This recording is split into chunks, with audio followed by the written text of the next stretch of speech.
बिस्मिल्लाहिर्रहमानिर्रहीम। अस्सलाम वालेकुम नाज़रीन, आपने कल हमारा प्रोग्राम देखा जिसमें हमने डॉक्टर साहब से बहुत से सवालात किए। कुछ मजीद सवालात भी थे जैसे कि मैंने आपको बताया था कि हमारे जहनों में भी वो बाकी हैं। आज डॉक्टर साहब से उनका भी जवाब देंगे। अस्सलाम वालेकुम डॉक्टर साहब। अच्छा डॉक्टर साहब, दज्जाल के बारे में जो एक कॉन्सेप्ट है कि उसकी एक आंख होगी और यानी इस तरह का कुछ है कि एक आंख वाला ही होगा वो आदमी है, क्या है उसका? ये बहुत एक मेरे ख्याल से वसी टॉपिक है। उसको लोगों ने वो काना दज्जाल कहते हैं, बड़ा एक सहल सा एक कहानियों में एक नाम बना दिया, एक पूरा कॉन्सेप्ट है।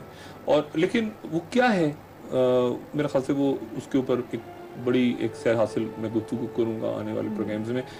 लोग कहते हैं एक निज़ाम है, कोई शख्स है, कोई एक आदमी होगा, एक पूरे सिस्टम के साथ आएगा, लेकिन उस पर तफसीलन बहस होगी। अच्छा, और असर हाजिर के हवाले से जैसे मैंने बात की ना, क्योंकि हम गालिबन आखिरुज़्ज़मा या एंड ऑफ टाइम के आखिरुज़्ज़मा से मुराद ज़माने का जो आखिर ज़ाहिर है जो वो दौर होगा, हम आखिरुज़्ज़मा के कहीं दरमियान में हैं इस वक्त। यानी एक तो वो शुरू की निशानियां हैं, क़यामत की शुरू की निशानियां।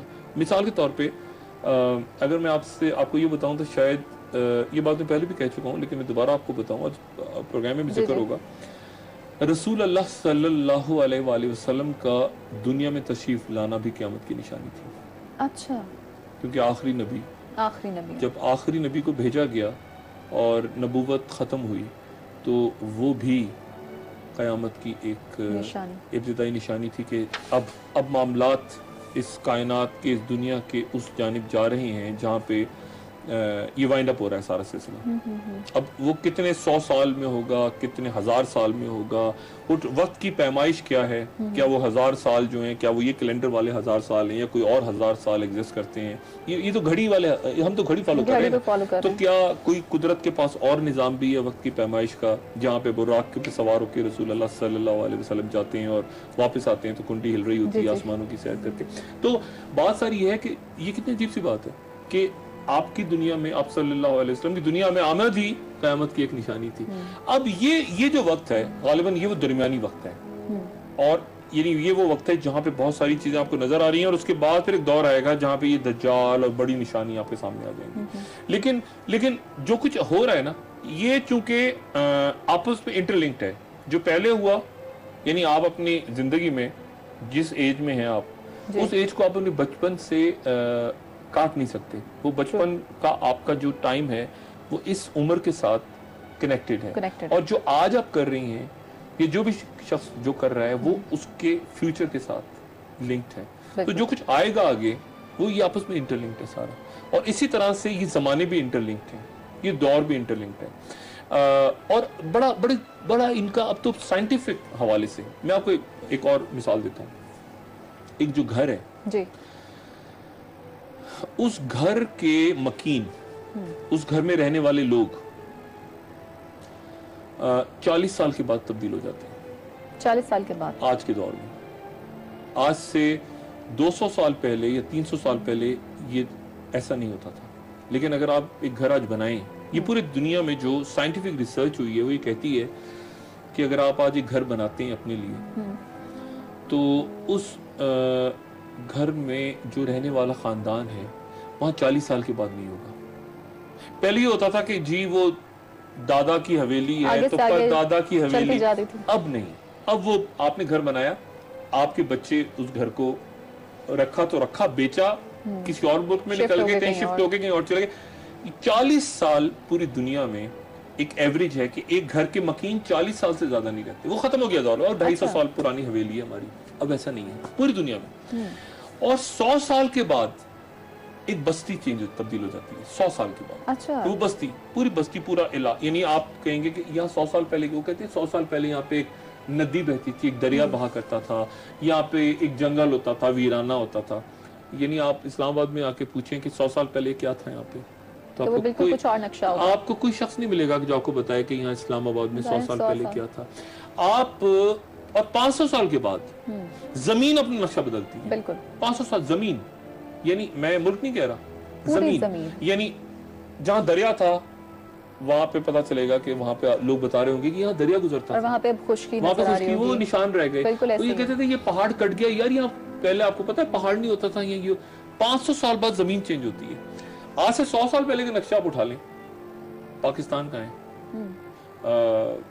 तुर्की कहाँ है, सऊदी अरब कहाँ है, खलीजी ममालिक कहाँ है, वसी एशिया कहाँ है, हिंदुस्तान कहाँ है, बांग्लादेश कहाँ है, यानी ये मुल्क कहाँ है आज से 100 साल पहले? जी मुझे बताएं, दुनिया आज से 500 साल पहले आप दुनिया उठाएं, आज से 600 साल पहले का नक्शा उठा लें, आपको अमेरिका कहाँ है, ऑस्ट्रेलिया किधर है, किस शक्ल में है, कहाँ पे, यानी दुनिया, यानी आप कहेंगे किस दुनिया का नक्शा है, कौन सी दुनिया है? 400-500 साल के बाद, और अब तो वाकयात इतने तेज हो गए, 50 साल पहले का नक्शा उठा लें आप जी। आज से 50 साल पहले का नक्शा उठा लें, आपको एक मुख्तलिफ मिडिल ईस्ट नजर आएगा, आपको एक मुख्तलिफ सोवियत यूनियन नजर आएगा। आप कहेंगे कब की किताब है? वो कहेंगे जी आप चले जाए, आप कहेंगे 1974 का आप एटलस मंगाएं जरा। अच्छा 1974 का वर्ल्ड एटलस मंगा के देखें आपको समझ ही नहीं आएगा, आउटडेटेड। तो यानी दुनिया तब्दील हो रही है, वक्त तब्दील हो रहा है, नक्शे तब्दील हो रहे हैं। अब इन हालात में ये जो दज्जाल का कॉन्सेप्ट है जो आपने बात की, आज से चंद 100 साल पहले या मेरे ख्याल से चंद दहाइयां पहले तक, या शायद आज भी वो लोग सुना रहे होते हैं कि जी एक काना दज्जाल एक घोड़े पे बैठ के आएगा, उड़ा होगा, बहुत जालिम होगा। और कुछ तो मैंने हॉस्पिटल्स में, कुछ गांव में, देहातों में अनपढ़ लोग, अपाहिज बच्चा पैदा हो जाता है, घर पे माजूर होता है बच्चा, उसको कहते हैं दज्जाल है। पूरा मोहल्ला, पूरा गांव जमा हो जाता है, कहते हैं दज्जाल, दज्जाल बना देते हैं। तो ये एक बिल्कुल नई दुनिया, एक नए तसव्वुरात, और उसमें अब जो बात हो रही है, अब इस वक्त दज्जाल क्या है, कैसे होगा, कैसे आ सकता है। और मैं सिर्फ इंटरनेट दौर की बात नहीं कर रहा, मैंने जैसे कहा ना कि मैं पोस्ट इंटरनेट दौर की बात कर रहा हूँ कि एक पोस्ट इंटरनेट दौर भी आने वाला है। वो आ जाए या से 10 साल के बाद आए। पोस्ट इंटरनेट दौर में कैसे कम्युनिकेशन हो रही होगी। लोग, आप मुझे देखिए ना कि आज आप के साथ आपका ऑफिस, पूरा ऑफिस चल रहा होता है आपके साथ, आपका टेलीफोन जो है आपका पूरा ऑफिस है। इससे पहले होता था कि जाएं घर पे जाके कंप्यूटर खोलें, ईमेल चेक करें, अब सारा अब आपके पास, आपको ना कैमरा चाहिए, ना आपको रिकॉर्डर्स चाहिए, ना आपको ईमेल्स चेक करने के लिए कंप्यूटर, आपके साथ पूरा ऑफिस आपका मूव कर रहा है। ठीक है, आपकी लोकेशन, आपके, तो आप एप्लीकेशंस डाउनलोड, तो ये आपके साथ ऑफिस चल रहा है। अब आगे आने वाले दिनों में क्या आपको इसकी भी जरूरत रहेगी या नहीं रहेगी? पोस्ट इंटरनेट दौर, जैसे मैंने कहा ना, तो ये दुनिया इस तरह तब्दील हो रही है कि साथ साथ कॉन्सेप्ट तब्दील हो रहे हैं। अच्छा डॉक्टर साहब, आपने भी दज्जाल की बात की, मैं ये जानना चाहूंगी जो इब्लीस है, इब्लीस और दज्जाल दोनों में क्या फर्क है? दोनों को ही बुराई से रिलेट किया जाता है, तो किस तरह से डिफरेंशिएट करें दोनों को? नहीं, इब्लीस की तो इब्लीस तो एक मौजूद किरदार है, और वो इंसान से पहले, बहुत पहले मौजूद था। वो जिन्नात में से, कुछ लोग फरिश्ता, लेकिन जिन्नात में और जिन्नात पे भी मैं बहरहाल इसमें बात करूंगा तफसील के साथ, क्योंकि पहले जब मैंने एंड ऑफ टाइम बनाया था तो जिन्नात पे बात नहीं की थी। और मैं वो जिन भूतों का इसमें जिक्र नहीं है कि जो लोग बैठ के कह रहे हैं जिन चढ़ गया, इसके बाद जिन उतार रहे होते हैं और फूंक मारे होते हैं, नहीं। सूरह जिन है, मस्जिद जिन है, अगर आप मस्जिद मक्का में जाएं तो आपको मस्जिद जिन नजर आती है, बाकायदा जिन्नात की अपनी दुनिया है। अच्छा। और वो उसको कैसे साइंस कैसे देखती है, ये मैं वो यूएफओज और वो बात सारी नहीं कर रहा, मैं प्रॉपर बात कर रहा हूँ कि साइंस कैसे देखती है जिन्नात को, और साइंस कैसे देखती है ये इब्लीस के कैरेक्टर को। वो तो देखो डेविल कह दिया आपने, तो डेविल तो बुराई हो गई सारी, नहीं। इब्लीस क्या है, क्या शैतानी इब्लीस है? एक शैतान का लफ्ज भी, सैटन भी तो इस्तेमाल होता है ना, डेविल के साथ साथ सैटन का वर्ड भी। तो सैटन क्या है, इब्लीस क्या है, जिन्नात क्या है? जिन्नात की शादियां भी होती हैं आपस में। अच्छा। इब्लीस की शादी भी हुई, ये सारे किस्से में सुना। इब्लीस की भी शादी हुई, इब्लीस के बच्चे भी हुए, इब्लीस के बच्चे भी हुए, उसकी औलादें भी हुई आगे, उनके भी नाम है। ये सारा आगे जाके इन प्रोग्रामों में डिस्कस होगा। और उनका क्या किरदार होगा। दज्जाल एक बिल्कुल अलग किरदार, और दज्जाल जो है वो उसका ज़हूर है। अब वो क्या पैदा हो गया है या पैदा उसने होना है या कब से है, कहाँ है, कहीं कैद है किसी जगह, किसी जजीरे में है। ये भी रवायात हैं कि गए चंद साहबा और उन्होंने जाके देखा एक जजीरे में एक शख्स को बंदे। तो सारा जिक्र आएगा कि क्या दज्जाल ऑलरेडी मौजूद है, उसको रखा हुआ है किसी जगह, क्योंकि पैदाइश नहीं है, دجال کا ظہور ہے. تو میرے خیال سے پروگرام کا انتظار کریں, وہ چند ایپیسوڈز گزر جائیں اینڈ آف ٹائم کی, پھر تفصیل اس میں بحث ہوگی دجال کے کریکٹر پہ, ابلیس پہ بھی اور جنات پہ بھی. جی ڈاکٹر صاحب, باتوں کے سلسلے کو یہیں سے آگے بڑھائیں گے, ایک چھوٹی سی بریک کی طرف بڑھتے ہیں, اس کے بعد واپس آتے ہیں. بتائیے گا, سارے جو مسالک ہیں اس پروگرام پہ ابھی تک کسی نے اختلاف نہیں کیا, ایسے کیسے ممکن ہوا؟ دیکھیں, یہ بڑی میری خوش قسمتی ہے, اللہ تعالیٰ کا بہت بڑا احسان ہے کہ اہل حدیث جن کو, دیکھیں میں پہلے تو آپ کو یہ بتاؤں نا کہ یہ جو ہمارے پاکستان میں بریلوی, دیوبندی جو یہ مسالک ہیں, یہ وہ مسالک نہیں ہیں. اگر آپ لبنان میں چلے جائیں یا آپ الجزائر میں چلے جائیں تو آپ کو یہ, یا باقی عرب ممالک میں چلے جائیں, مسلم ممالک میں چلے جائیں, تو آپ کو دیوبندی یا بریلوی یہ خالصتاً ہمارے بر صغیر یعنی امام رضا شاہ بریلوی یا مکتبہ دیوبند سے نکلے ہوئے الفاظ ہیں.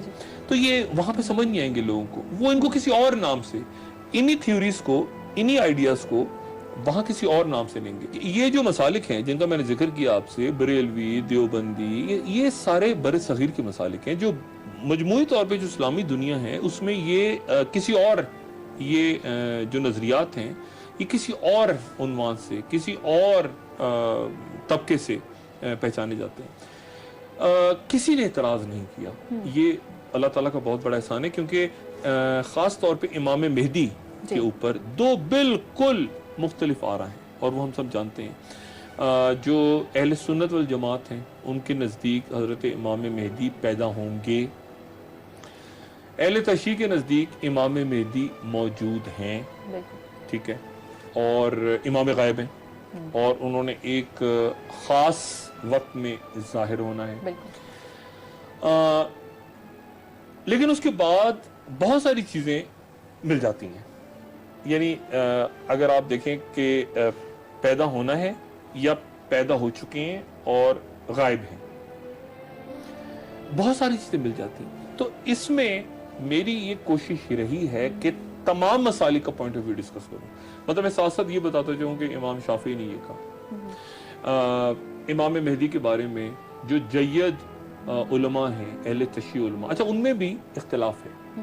جو اہل تشیع علماء ہیں ان میں بھی امام غائب, ہاں امام غائب کے اوپر اختلاف ہے, لیکن مختلف اختلاف ان کے بھی میں بتاؤں کہ ایک نقطہ نظر یہ ہے امام غائب کے بارے میں, دوسرا یہ ہے. اسی طرح سے اہل سنت والجماعت کے مختلف جو لوگ ہیں وہ یہ کہہ رہے ہیں, اہل حدیث یہ کہہ رہے ہیں. دیکھیں نا, ایسے بھی تو ہمارے ہاں مسالک موجود ہیں جو حدیث کو نہیں مانتے, جو اگر حدیث کو منکر حدیث ہیں تو پھر خاص جگہ کٹ آف ہو جاتا ہے, کیونکہ زیادہ تر باتیں تو حدیث میں آئی ہیں یا بیان ہوئی ہیں بعد میں, روایتیں ہیں, چاہے وہ اہل تشیع کے حوالے سے ہوں یا وہ اہل سنت والجماعت کے حوالے سے بعد میں. لیکن اگر آپ مانتے ہی نہیں اور آپ نے وہیں پہ کہہ دیا کہ ہم صرف قرآن کے بعد ہم کسی بات کو نہیں مانتے, تو پھر وہ بات تھوڑا سا مسئلہ ہو جاتا ہے آگے بتانا. لیکن ان کے پوائنٹ آف ویو کو بھی سامنے رکھا, کیونکہ اس پہ تو سب ایگری کرتے ہیں نا کہ قیامت نے آنا ہے, مطلب قیامت, سورہ قیامت تو موجود ہے, تو قیامت کا جب ذکر ہو گیا تو ایگری تو سارے کر گئے, لیکن اس سے پہلے کی علامتوں پہ پھر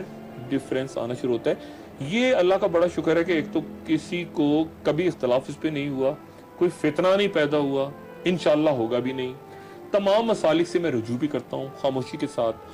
ان کی کتابیں پڑھنے کے بعد اگر مجھے کہیں ابہام ہوتا ہے تو میں علماء سے, بہت سے, اچھا علماء کو میں الگ پھر کرتا ہوں, بہت سی ہماری شخصیات جو ٹی وی چینلز پہ آتے ہیں ان میں علماء بھی ہوتے ہیں, لیکن ان میں کچھ ایسے لوگ بھی ہوتے ہیں جو ظاہر ہے کہ بات کرتے ہیں مذہب کی لیکن ان کے پاس علم نہیں ہوتا.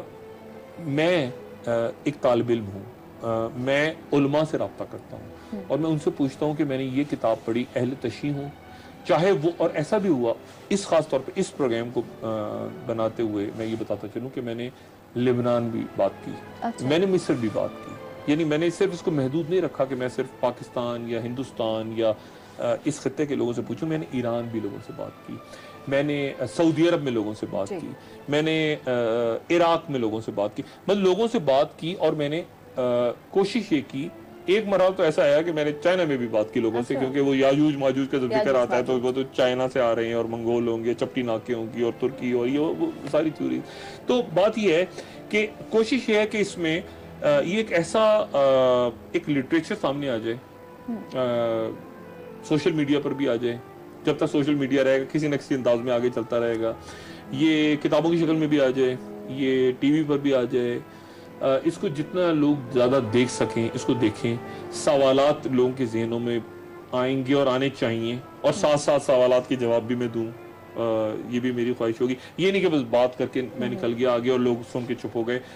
پہلے ایسا ہوا کہ میں نے لوگوں سے کہا کہ آپ سوالات بھیجیں, لوگوں نے بہت بڑی تعداد میں سوالات بھیجے, میں جواب نہیں دے پایا. اس بار انشاءاللہ کوشش یہ ہوگی کہ سوالات کا جواب بھی ان کو دوں.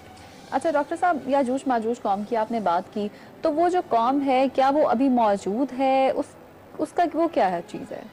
یہ تو ابھی میں بتا دوں گا تو پھر پروگرام آپ نہیں دیکھیں گے, نہ ناظرین دیکھیں گے. اگین بہت ساری تھیوریز ہیں, بہت ساری تھیوریز. اچھا خوارج کے حوالے سے بتائیے گا. یاجوج ماجوج کا یہ کہ دیوار کھڑی کر دی, پھر اس طرف کیا ہوا, پھر اس طرف نہیں ہوا, کیا موجود ہے, کہتے ہیں وہ کوئی دیوار ہے اس کو کھاتے ہیں, اس کو کھاتے ہیں, وہ نکلتے ہیں. پھر یہ ابھی پاورز جو آپ کی سپر پاورز ہیں اس کے حوالے سے بھی بات ہو رہی ہے کہ کیا وہ یاجوج ماجوج ہے. مطلب یہ میں بات تفصیلاً کروں گا. خوارج کی آپ نے جو بات کی نا, خوارج کے حوالے سے بھی ذکر ہوگا. سینسیٹیو ٹاپک ہے لیکن بہرحال ذکر ہوگا خوارج کے حوالے سے. اور ہم سب کو علم ہے کہ خوارج نے کہاں سے جنم لیا تھا. جنگ صفین کے موقع پہ ایک گروہ الگ ہو گیا تھا, اور اس گروہ نے پھر دونوں طرف ٹارگٹ کیا, یعنی دونوں طرف, یعنی جو حضرت علی کرم اللہ وجہ کو بھی کیا, اپنا ہدف بنایا, اور اس طرف انہوں نے جو دوسرا گروہ تھا اہل سنت والجماعت ان کو بھی کیا, اور خوارج الگ ہو گئے. اب خوارج آج کے دور میں یہ بحث چلتی ہے کہ کون خوارج ہیں. مطلب ایسے لوگ بھی ہیں جو دوسروں کو خوارج کہتے ہیں, ایسے لوگ بھی ہیں جو کہتے ہیں کہ ہم خوارج نہیں ہیں, وضاحتیں کر رہے ہوتے ہیں, لیکن ایسے لوگ بھی ہیں جو کہتے ہیں کہ ہم خوارج ہیں اور فخر محسوس کرتے ہیں اس بات پہ کہ ہم خوارج ہیں. اچھا, اور وہ بڑا ضروری ہے کیونکہ آخر الزماں میں خوارج کا اور اس پورے گروہ کا بھی ایک رول ہے. اچھا, وہ رول موجود ہے, اور اس کا بھی ذکر انشاءاللہ آنے والے دنوں میں ہوگا, مختلف جو نقطہ ہائے نظر ہیں ان سب کو سامنے رکھتے ہوئے. اچھا ڈاکٹر صاحب, امام مہدی علیہ السلام کا آپ نے ذکر کیا, یہ بتائے گا ان کے علاوہ اور بھی کچھ شخصیات ہیں جن کے بارے میں کہا جاتا ہے, جو شکوک و شبہات اپنی جگہ پہ موجود ہیں, کہ وہ بھی ابھی زندہ ہیں؟ بالکل ہیں. دیکھیں امام مہدی کے بارے میں جیسے میں نے آپ سے پہلے کہا کہ اہل تشیع کا بالکل مختلف نظریہ ہے. اچھا, اور ان کا ایمان کا حصہ ہے. اہل حدیث ہوں یا جو سنی حضرات ہوں, ان میں آپ کو کچھ لوگ ایسے ملتے ہیں جو نہیں مانتے حضرت امام مہدی کو, لیکن جو اہل تشیع ہیں ان کے ایمان کا حصہ ہے, کیونکہ امام غائب نے آنا ہے ہر صورت, ان کے امام کا حصہ ہے, ان کے ایمان کا حصہ ہے. بات یہ ساری کہ ایسی اور کون سی شخصیات ہیں جو موجود ہیں. حضرت عیسیٰ علیہ السلام, کہا جاتا ہے حضرت عیسیٰ علیہ السلام امام مہدی علیہ السلام کی امامت میں نماز بھی ادا کریں گے. اب اس بارے میں بھی آگے بات ہوگی, کیونکہ اس کے اوپر بھی مختلف نظریات ہیں, اس کے اوپر بھی مختلف نظریات ہیں, کیونکہ اب اگر رسول اللہ صلی اللہ علیہ وآلہ وسلم پر نبوت ختم ہو گئی تو حضرت عیسیٰ علیہ السلام واپس آئیں گے تو عام آدمی ہوں گے یا پیغمبر کے طور پر آئیں گے. اگر پیغمبر کے طور پہ آئیں گے تو پھر حضرت امام مہدی کو پیچھے کھڑا ہونا چاہیے, پیغمبر کو آگے ہونا چاہیے. اگر پیغمبر دوبارہ آئیں گے تو پھر رسول اللہ صلی اللہ علیہ وآلہ وسلم پہ نبوت ختم ہوگی. تو یہ بڑا انٹرسٹنگ, ایک بڑی دلچسپ بات ہے, اس پہ انشاءاللہ بات ہوگی.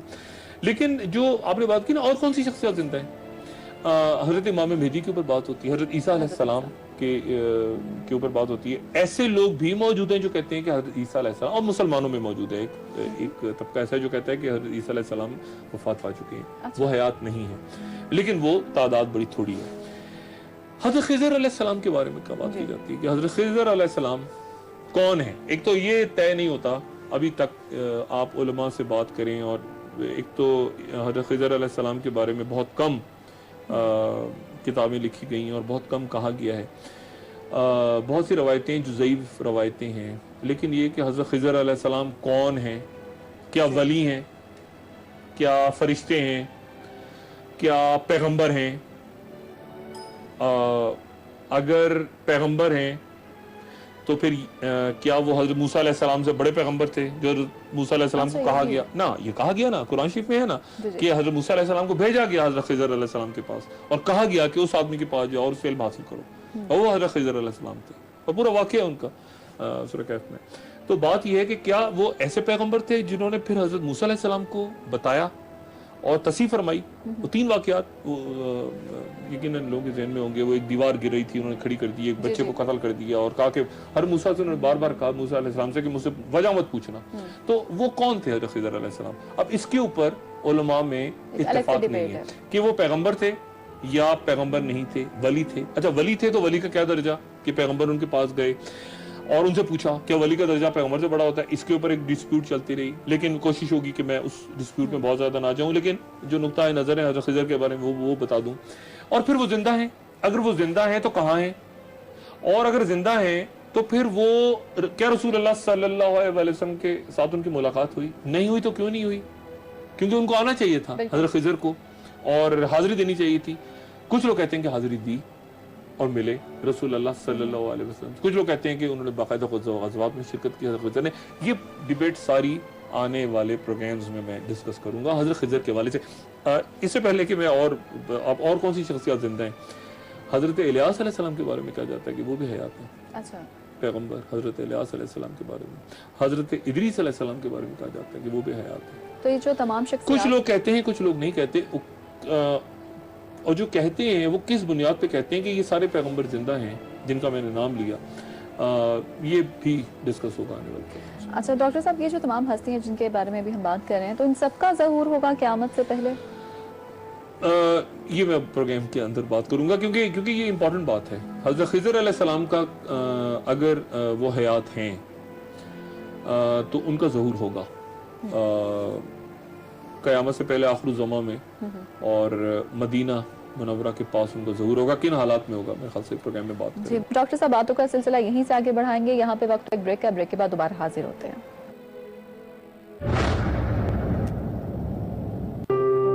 ناظرین, ڈاکٹر صاحب بات وہیں سے آگے بڑھاتے ہیں. قبر کا تصور, قبر کے حوالے سے کچھ بتائیے گا کہ آپ نے اس کے بارے میں بھی اپنے جو پروگرام ہے اینڈ آف ٹائم, اس کے بارے میں بھی بات کی ہے. یہ مس ہو گیا تھا, جو چیزیں مس ہوئی تھیں پچھلی ایپیسوڈز میں, اس میں قبر کا تصور بھی تھا, اور پھر روح کا تصور بھی تھا, اور قبر کا تصور بھی تھا کہ جب روح نکلتی ہے تو کیا ہوتا ہے, اور پھر آپ قبر کے جانے سے پہلے موت بھی ڈسکس نہیں ہوئی پراپرلی کہ موت سے کیا, آپ موت کو کیسے ڈیفائن کرتے ہیں.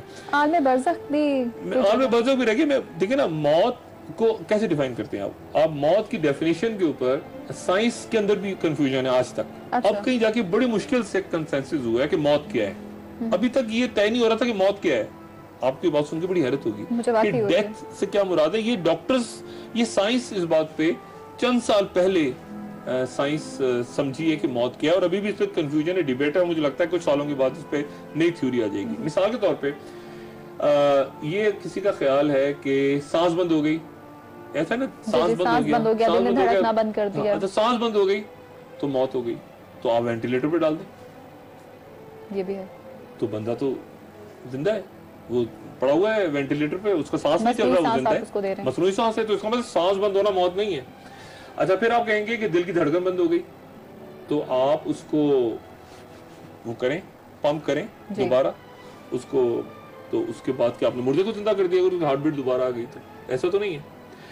یا اگر کسی کی برین ڈیتھ ہو گئی اور تو کوما میں چلا گیا وہ, لیکن اس کی سانس تو چل رہی ہے, تو آپ موت کو کیسے ڈیفائن کریں گے؟ لیکن بینگ اے مسلم ہمارا تو کانسیپٹ ہے کہ جب جسم سے روح نکل جاتی ہے, بس میں نے وہی کہا نا کہ اب اس سائنس کو, اب روح کیا چیز ہے, یہی تو بات ہے نا کہ روح کیا چیز ہے. اب یعنی سائنس اس کو کیسے دیکھ رہی ہے. ایک فلم آئی تھی بہت سال پہلے 21 گرامز, میں پتہ نہیں شاید اس کو ذکر کروں کسی نشست میں, اور اس میں یہ تھا کہ ایک آدمی بالکل جو پڑا ہوتا ہے ڈیتھ بیڈ پہ, اور اس کی موت سے کچھ دیر پہلے اس کا وزن, اور موت کے فوراً بعد اس کا جو وزن ہے یعنی فوراً وہ 21 گرامز کم ہو جاتا ہے. تو شاید 21 گرام روح کا وزن ہے. یہ ایک تھیوری آئی تھی, تھیوری ڈیبیٹ ہو گئی, چیلنج ہو گئی, ڈسکس ہو رہی ہے, ختم ہو گئی ساری. لیکن یہ انٹرسٹنگ بات ہے کہ موت کو لوگ ڈیفائن کیسے کرتے ہیں آج کے دور میں, علماء کیسے دیکھتے ہیں موت کو. لیکن ایک تو وہ بات ہے کہ موت ایک تکلیف دہ امر ہے, اور موت کا فرشتہ جب آتا ہے اور کس طرح سے وہ سانس کھینچتا ہے, روح کھینچتا ہے. لیکن سائنس جو کچھ کہتی ہے وہ بھی اپنی جگہ ہمیں دیکھنا بڑا ضروری ہے. تو موت کے اوپر ایک ڈیٹیل ڈسکشن ہوگا کہ پہلے تو کہ موت کیا ہے, قبر کیا ہے. کیا قبر وہ ہے جس میں ہم دفنا کے آتے ہیں اور جس میں ہمیں پتا ہے کہ 4 گھنٹوں کے بعد ہی ہو جائے گا. پہلے تو لاش کے اتنے اگر ہم رکھیں گے اس کو खास टेम्परेचर में नहीं रखेंगे तो ये बॉडी चेंजेस आ जाएंगे, उसके बाद ये आ जाएंगे, गर्मी होगी तो ये होगा, इतनी देर के बाद एग्जैक्टली कब्र में क्या होगा, ये हो सारा।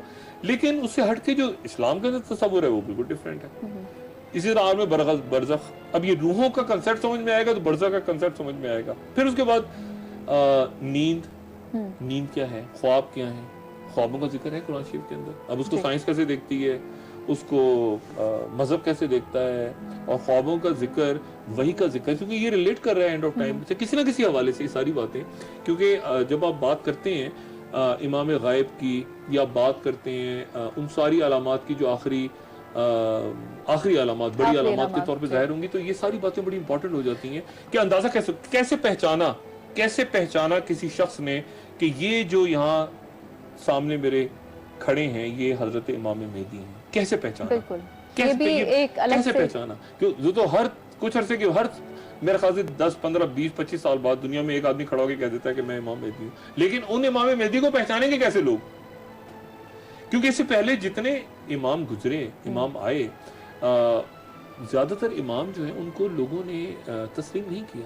अगर आप देखें कई शहीद हो गए, कई जो है उनको अजियतें दी गई, तो वो 12 इमाम और जो अगर आप अहले सुन्नत व जमात की तरफ चले जाएं तो उनके साथ भी बादशाहों ने कोई अच्छा नहीं किया, जिनको हम दूसरे अंदाज में इमाम अबू हनीफा हो या बाकी लोगों, तो उन्होंने भी एक तरह से जो हक की आवाज बुलंद की। हालांकि ये इमामत अलग है, मैं जो इमाम बात कर रहा हूँ वो बिल्कुल डिफरेंट बात कर रहा हूँ।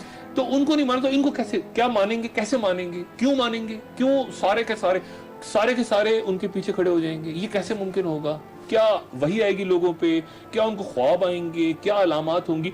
तो मेरा ख्याल है ये वो सारी बातें हैं जिन्हें समझना जरूरी है। और फिर इसमें नींद का कॉन्सेप्ट क्या है, ख्वाब का क्या कॉन्सेप्ट है, कब्र, आलम बरज़ख, रूहें, फिर आखिर में ये जो बात है ना मुर्दे जिंदा हो जाएंगे, तो फिर मुर्दे जिंदा खड़े होंगे, कब्रों से उठाए जाएंगे, जो मर चुके हैं, जो रूहें हैं, उनका क्या होगा आलम अरवा में? तो ये सारी बातें मेरा ख्याल है। अच्छा डॉक्टर साहब, मेरे ज़हन में क्वेश्चन है कि जो है मौत का जायका चखना है हर नफ्स ने, तो जो हमारे बॉडी पार्ट्स हैं ये तो हमारे नफ्स के इरादे पे चलते हैं, तो जो बॉडी पार्ट्स हैं मरने के बाद कब्र में उनको भी उसी तरह से जो है कहते हैं कि उनकी पकड़ होगी, क्योंकि हम नफ्स की वजह से तो सारे हमारे बॉडी पार्ट्स चलते हैं। ये मेरे ख्याल से ये मैं क्योंकि पूरा एक मैंने बड़ा हिस्सा करना है इसके ऊपर कि ये जो बात होती है कि जी ज़बान से पूछा जाएगा और वो गवाही देगा और हाथों से पूछा जाएगा, तो क्या अब ये बात किस तरह से, मैं इसकी इंटरप्रिटेशन कैसे कर रहा हूँ, उलमा ने अपने अंदाज में की है, मैं किस तरह से कर रहा हूँ इंटरप्रिटेशन, ये चूंकि डिटेल डिस्कशन होगा। और फिर अगर कब्र में जाने के बाद ये सारे आज़ाब बचे ही नहीं और ये कीड़े खा गए, खत्म हो गए, तो ये दोबारा किस तरह से फिर दोबारा कैसे बनेंगे? और एक जगह देखें, ये तो जितने हजार साल पुरानी ये जमीन है, अगर आप समंदरों में जमीन को आप छोड़ दें, आप इंसानों को भी छोड़ दें, आपको अंदाजा है कि हर रोज कितने करोड़ जानदार मरते हैं समंदरों के अंदर। कभी आपने समंदर को आप देखें, ये अलग दुनिया है समंदर, यकीनन आपने समंदर देखा होगा, समंदर एक अलग दुनिया है बिल्कुल। करोड़ मछलियां, समंदरी मखलूकात उसमें रहती हैं, खामोश है ना समंदर, खामोश, लेकिन उसके अंदर पता नहीं चलता कि नीचे क्या है, वो मरते हैं ना रोज। तो क्या समंदर का पानी इतनी बदबू और करोड़ों साल से है, कहाँ है वो सारा कुछ? एक कुदरत का अपना निजाम है। जमीन पे रोज कितने जानवर मरते हैं, परिंदे गिरते हैं, मर जाते हैं, कोई कौवा, कोई चिड़िया। आप रोज बाजारों में सड़कों पे गुजरते हैं, आपने कितनी दफा देखा कि यहाँ पे आपको जानवर पड़े हुए, मरे हुए, गिरे हुए? आप जंगलों में चले जाएं, चलें, आप कहेंगे शहरों में चलें सफाई होती है, आप जंगल में चले जाएं किसी बियाबान में, अगर आप देखें कि जंगल यहाँ 200 साल से है या 2000 साल से है, तो वहां तो आपको बेतहाशा, लेकिन आपको क्या नजर आता है? नहीं नजर आता। आपको झाड़ियां नजर आएंगी, आपको पत्थर नजर आएंगे, आप पहाड़ों पे चलें, आप किसी जगह चले जाएं दुनिया की किसी जगह, आपको वहां कीड़े मकोड़े, उनकी लाशें, परिंदों की, जानवरों की, ये सफाई का निजाम कैसे चल रहा है? ये कहाँ चले गए सारे? और क्या, अच्छा क्या, और फिर एक और सवाल यहाँ ये भी पैदा होता है कि जो सारी के सारा हिसाब किताब का निजाम है, ये जो सारा कानून कुदरत है, ये सिर्फ इंसानों के लिए ही है, ये बाकी जानदारों के लिए भी है, उनकी भी कोई दुनिया है, उनके लिए भी कोई कयामत है, क्या उनका भी कोई हिसाब किताब है? उनमें भी अच्छे और बुरे लोग हैं, और जिन्नात के लिए भी क्या कोई है? क्या कोई फरिश्तों के लिए भी है? अच्छा, जिन्नात को भी मौत आएगी, फरिश्तों को मौत उनकी अपनी दुनिया है ना। जब मैंने कहा कि अगर जिन्नात नमाज पढ़ते हैं, जिन्नात नेक होते हैं, जिन्नात की शादियां होती हैं, जिन्नात के बच्चे होते हैं, जिन्नात की एक अपनी दुनिया एग्जिस्ट करती है जिसके ऊपर काम हुआ है, बाकायदा काम हुआ है, और साइंस ने भी किया है काम और उलमा ने भी किया है, और तो फिर उनका भी एक सजा और जजा का हिसाब है। तो वो कैसे होगा? वो इंसानों के साथ होगा, अलग होगा। तो मेरा ख्याल ये है कि और हज़रत नूह अलैहिस्सलाम जब कश्ती में बैठते हैं तो अपने साथ जानवरों का जोड़ा रख लेते हैं, हर जानदार का जोड़ा रखते हैं। क्या जरूरी था उन सब जानदारों का जोड़ा रखना कि कबूतर भी हो और उसमें मुर्गाबी भी हो? अगर ना होती फर्ज करें तो क्या फर्क पड़ता? तो क्या वो ना बचते? नहीं, क्यों रखा? कोई मकसद था, यकीनन कोई ना कोई मकसद था। अल्लाह ताला का मकसद था जो हिदायत हुई कि आपने इन परिंदों को भी साथ लेके चलना है, इन जानदारों को भी साथ लेके चलना है, उनका भी कोई रोल है इस पूरी कायनात में, उनका रोल है। हर चीज का कुछ ना कुछ मकसद है। अब उनका क्या मकसद है मुझे बताया ना। एक कबूतर का क्या मकसद होगा, एक मुर्गाबी का क्या मकसद होगा जी, लेकिन कोई मकसद था, किसी वजह से वो रहे, किसी वजह से वो आगे चले। तो मेरा ख्याल है कि जो लोग देखेंगे ये end of time the final call, सवाल उनके जहनों में बहुत सारे आएंगे। और अगर नहीं आएंगे तो मुझे मायूसी होगी, अगर आएंगे तो मुझे खुशी होगी कि सवाल आए उनके, और मैं काफी हद तक उनका जवाब देने में, और जहाँ जवाब नहीं दे पाऊंगा यकीनन मैं राब्ता करूंगा उलमा से, बड़े लोगों से जो दस्तरस रखते हैं कुरान और हदीस पे, बहुत समझते हैं मामलात को, और फिर जवाबात के साथ। डॉक्टर साहब, कल से इंशाल्लाह आपका ये प्रोग्राम शुरू हो रहा है, आप अपने देखने वालों को क्या मैसेज देना चाहेंगे इस हवाले से? मैं जी मैसेज ये देना चाहूंगा कि एक तो सियासत पे बात मैं करता हूँ, एक दुनिया की सियासत है, खारजा अमूर हैं, पॉलिसीज हैं, बहुत कुछ हो रहा होता है। बहुत सी बातें लोगों को अच्छी लगती हैं, बहुत सी बातें लोगों को बुरी लगती हैं, और बुरी लगनी भी चाहिए, क्योंकि एक आदमी जिसका काम ही वो जो हो ही अगर नकाद तनकीद ही कर रहा हो, तो फिर ये पॉसिबल नहीं है कि उसकी सारी बातें अच्छी लगे लोगों को। लेकिन ये जो एंड ऑफ टाइम है, मेरी गुजारिश ये होगी कि वो लोग तमस्कर उड़ाने वाले लोगों को तो मैं साइड पे रख रहा हूँ, वो तो एसेट है मेरा, वो तमस्कर जो उड़ाएंगे वो तो मेरा एसेट है, क्योंकि एक्चुअली वो मुझे स्ट्रेंथ प्रोवाइड करेंगे कि मेरा काम रेलिवेंट है और मेरे काम का असर हो रहा है, तो उनका तमस्सुर उड़ाना तो ठीक है बिल्कुल। जो बाकी लोग हैं, और मुझे इस बात का यकीन है कि वो बहुत बड़ी तादाद में, बहुत बड़ी तादाद में पूरी दुनिया में है, मेरी गुजारिश होगी कि इस प्रोग्राम को मेरे सियासी मैं जो गुफ्तगू करता हूँ उससे हट के देखें, और इसमें चूंकि इजराइलियात का भी जिक्र है तो और ये इंग्लिश में भी आगे जाके डबिंग होगी, तो जो ऑर्थोडॉक्स हैं ज्यूज वो भी देखें, बाकी लोग भी देखें, इसको कैथोलिक्स भी देखें, इसको प्रोटेस्टेंट्स भी देखें, इसको हिंदूज भी देखें, इसमें हिंदूइज्म का भी जिक्र है, बुद्धिस्ट का भी जिक्र है। क़यामत तो सबके लिए, एंड ऑफ टाइम तो सबके लिए है। जो एथिस्ट हैं, जो किसी मजहब पे यकीन नहीं रखते, मौत तो उनको भी आनी है, दुनिया तो उनके लिए भी खत्म होनी है, वो भी देखें। और जो भी सवालात ज़हन में आते हैं, चाहे वो तनकीद हो, चाहे वो करेक्शन हो, चाहे सवाल हो, वो मुझे अपनी आरा से ज़रूर आगाह करें। इस बात को ज़हन में रख के कि मैं इस प्रोग्राम को, ये जो सीरीज़ है, इसको मैं एक खुशकिस्मती समझ रहा हूँ, अपने लिए भी, ARY का भी शुक्रगुजार हूँ, अपनी टीम का भी शुक्रगुजार हूँ, आसिफ, राशिद, बाकी टेक्निकल टीम मेरे साथ यहाँ पे जो कैमरे पे मौजूद हैं दोस्त और रहेंगे आने वाले दिनों में, सबका नाम लेके भी शुक्रिया अदा करूँगा। ये वो लोग हैं क्योंकि एक तरह से सदका जारिया है, जब तक जहाँ तक लोग इसको देखते रहेंगे, ये देख रहे हैं 2004 से लेके आज तक, मैं इसको सदका जारिया समझता हूँ। बहुत बहुत शुक्रिया डॉक्टर साहब। आज का जो हमारा तारुफी प्रोग्राम था ये अपने इख्तिताम को पहुंचता है। कल आप लोगों से दोबारा से डॉक्टर साहब की मुलाकात होगी। End of time the final call का फर्स्ट एपिसोड कल आप देख सकेंगे।